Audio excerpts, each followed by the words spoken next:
Hello everyone, নমস্কার সবাইকে। আপনারা সবাই কেমন আছেন? আমি ভালো আছি। আজকে আপনাদের সাথে শেয়ার করছি নতুন একটি ভিডিও। তো আজকে রান্না করব ভেজ চাউমিন। তো চাউমিন রান্না করার জন্য আমি প্রথমে সব কিছু রেডি করে নিয়েছি। খালা সবজিগুলি সব কেটে রেখে গিয়েছিল। সবজির মধ্যে আমি নিয়েছি গাজর, ক্যাপসিকাম, ফুলকপি আর বরবটি আর ধনেপাতা, কাঁচামরিচ। আর আমি সস হিসেবে ব্যবহার করব soya sauce, chilli sauce, green chilli sauce আর সুইট চিলি সস। এইগুলো সব আমি ব্যবহার করব।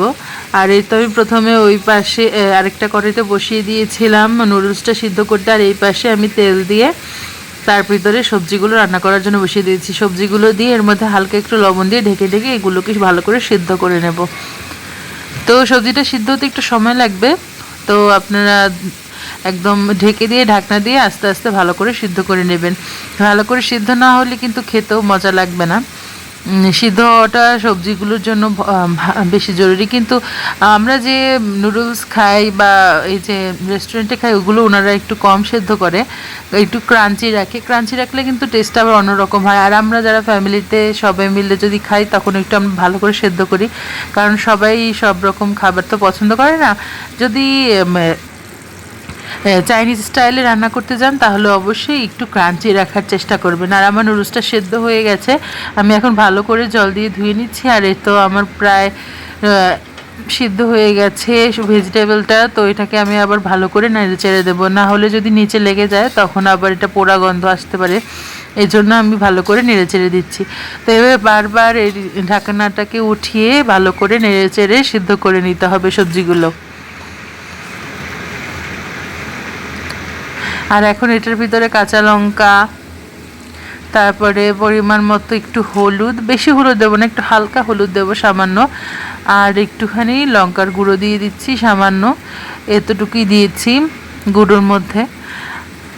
একদম দেখছেন, একদম সামান্য পরিমাণে দিয়েছি। আর এখন এটাকে মিক্স করে আবারও ঢেকে দেব। তো এই তো আবার ভালো করে নেড়ে নিচ্ছি, নেড়ে নিয়ে ঢেকে দিয়ে আরেকটু ভালো মতো সেদ্ধ করে নেব। সিদ্ধ যখন হয়ে যাবে তখন একটু চামচ দিয়ে দেখে নেবেন, দেখবেন আপনার নুডলসটা যে আপনার সবজিটা যে সিদ্ধ হয়ে গেছে সেটা অবশ্যই আপনি বুঝতে পারবেন। এই যে নুডলসটা এখানে জলটা ঝরানোর জন্য রেখে দিয়েছি ঝুড়ির ভিতরে, আর এখন আমার সবজিটা সেদ্ধ হয়ে গেছে। এখন এর ভিতরে দিয়ে দিচ্ছি সয়া সস প্রথমে, আর এখন দিচ্ছি টমেটো কেচাপ। টমেটো কেচাপ দিয়ে এখন ভালো করে নেড়ে নেব।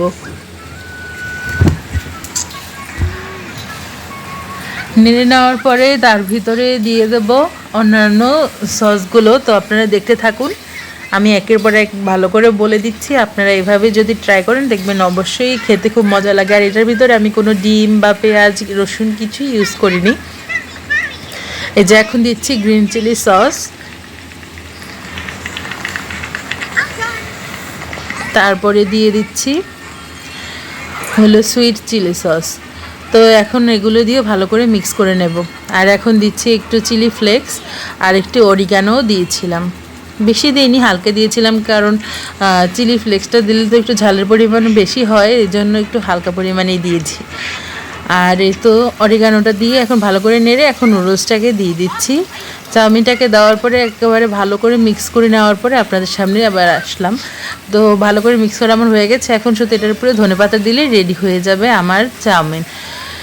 তো এটা আমরা রাত্রেবেলা খেয়েছিলাম সবাই, এটাই আমাদের ছিল সেদিনকার ডিনার। আর আমার রেসিপিটা যদি ভালো লেগে থাকে, এই ভেজ চাউমিনটা, তো ভালো লাগলে বলবেন অবশ্যই। আর এটা হলো আমার ফাইনাল লুক চাউমিনের। আর ভালো লাগলে লাইক, কমেন্ট, শেয়ার করবেন, আর একটা ফলো করে দেবেন। আর যারা ইউটিউব থেকে দেখছেন তারা সাবস্ক্রাইব